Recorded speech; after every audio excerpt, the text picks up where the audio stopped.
It started on a quiet Thursday evening, the kind where the sky hangs low with gray and the world feels heavy. I came home from work with 2 grocery bags in hand, ready to cook dinner for everyone. My way of contributing ever since I moved back home to save money for my own place. But the moment I stepped through the front door, I knew something was off. My mother was sitting at the kitchen table with a glass of wine, and my father stood behind her with arms crossed.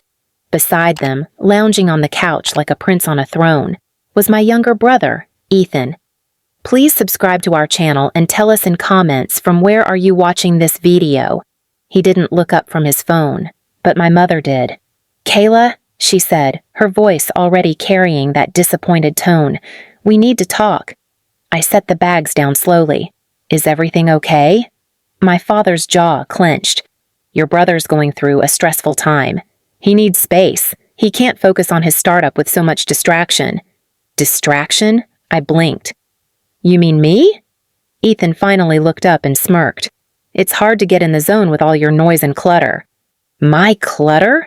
I had the smallest room in the house. I paid rent. I did the cooking, cleaning, even handled the tech issues for my dad's office work. "I've been working 2 jobs to save up," I reminded them, my voice trembling. "And I only come home to sleep. What noise?" "We've decided it's time," Mom interrupted. "You've been here long enough. It's not permanent. You just need to give Ethan the breathing room he deserves." Breathing room? He had the entire downstairs floor to himself. Meanwhile, I slept in a box-sized room next to the laundry machines. It wasn't a request. It was an announcement. "You want me gone," I said, "so he can feel more comfortable." Dad gave a weak shrug. "We're doing what's best for everyone." No, they were doing what was best for him, like always. Ethan had always been the golden child, the baby of the family, the future CEO, despite failing out of college and hopping from one business idea to the next. Meanwhile, I graduated top of my class and worked 60 hours a week. And somehow I was the burden. I didn't yell, I didn't cry. I nodded, grabbed my bags, and walked out that night. No goodbye, no hugs. Just silence. I spent that night in my car in the rain, parked behind the diner where I worked weekend shifts. My clothes were still damp from the storm the next morning when I dragged myself to work. I didn't have a plan, but I had rage, and that rage turned into fuel. For the next 3 months, I couch surfed, picked up extra shifts, and slept in the back room at work when I had to. I kept every paycheck, saved every tip. And one day, I landed a temp gig at a financial tech startup, ironic given what would come next. It was there that I met Sarah, a quiet genius in accounting who'd been burned by her own toxic family. We bonded quickly, and she taught me things I never thought I'd learn about credit, about access, about digital footprints. And during one late night over greasy takeout, I finally told her about my family. She listened, she nodded. Then she leaned in and said, "You know, if they ever linked any of their cards to an account with your name, you might still have access." At first, I laughed. But something clicked.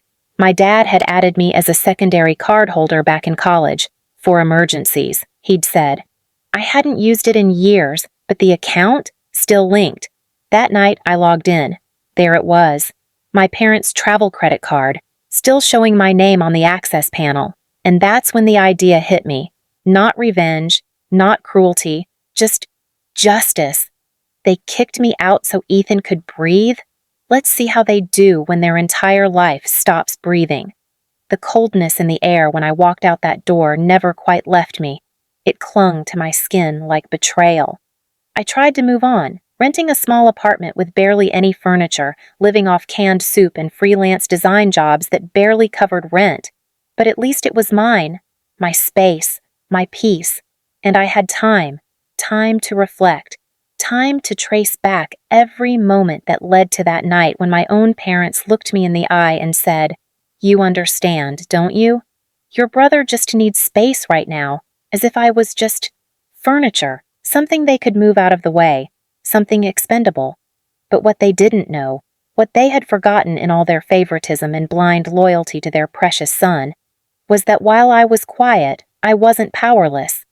You see, I was the one who set up their financial structure.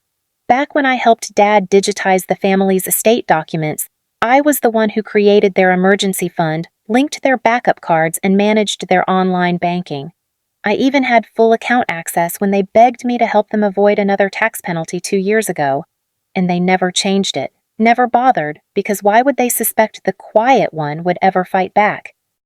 So when I found out a week later that they had used my emergency fund, yes, my own carefully saved $15,000 emergency stash, money I kept in a separate account under their umbrella trust, for a surprise vacation for my brother and his girlfriend to Bali, I didn't scream. I didn't cry.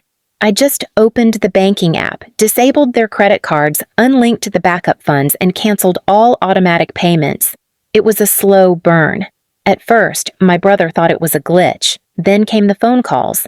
My parents called me 3 times in 2 hours. I didn't answer. I watched their texts grow more desperate.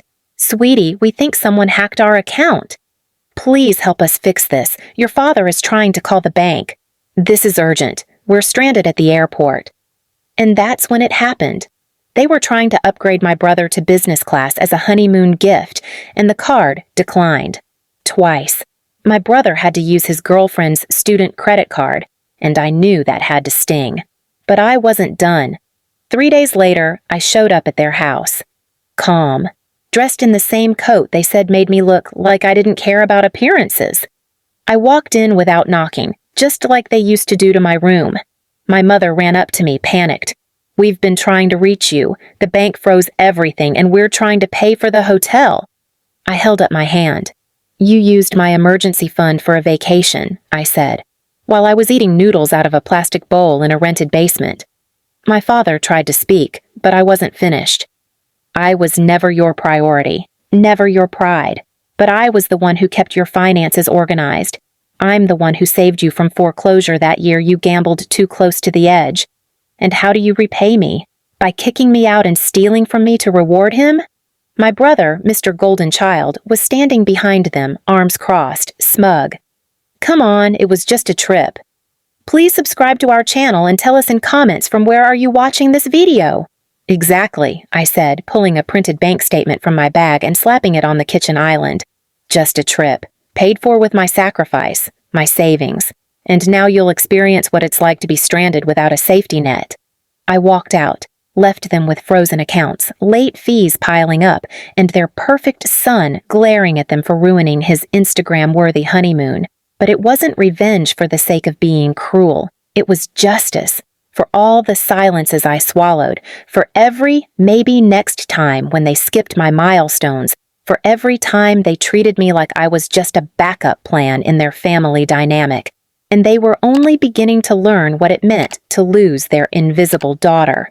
Weeks passed without a word from them, no calls, no messages, just silence, eerily familiar, like the kind I'd grown up in where love was measured in duties, not hugs, and silence was their favorite form of punishment. But this time, it wasn't punishment. It was peace. I had rebuilt my life. I moved into a small but cozy studio downtown, filled with art supplies, plants that actually thrived under my care, and light, so much light. I even got a promotion at work, not because someone pulled strings, but because I showed up, delivered, and finally believed I deserved the good things. Then one day, an envelope arrived. Handwritten. No return address, just my name. Inside was a photo, one I hadn't seen in years. It was from my 8th grade science fair, the one they skipped to attend my brother's soccer game. I'd won first place. I stood there in the photo, beaming, alone. Behind the photo was a short note in my father's handwriting. "We were wrong. We see it now. No excuses, no begging, just 6 words. But that was all I needed to know, that for the first time in their lives, they felt the weight of what they had done. Not just with the money, but with the years. The decades of favoring the loud over the loyal. The charming over the consistent. I didn't call them. I didn't go back.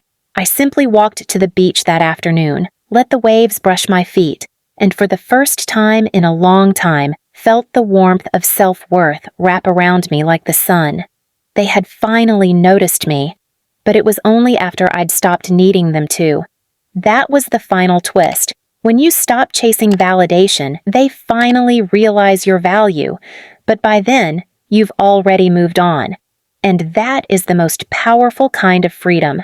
Please subscribe to our channel and tell us in comments from where are you watching this video.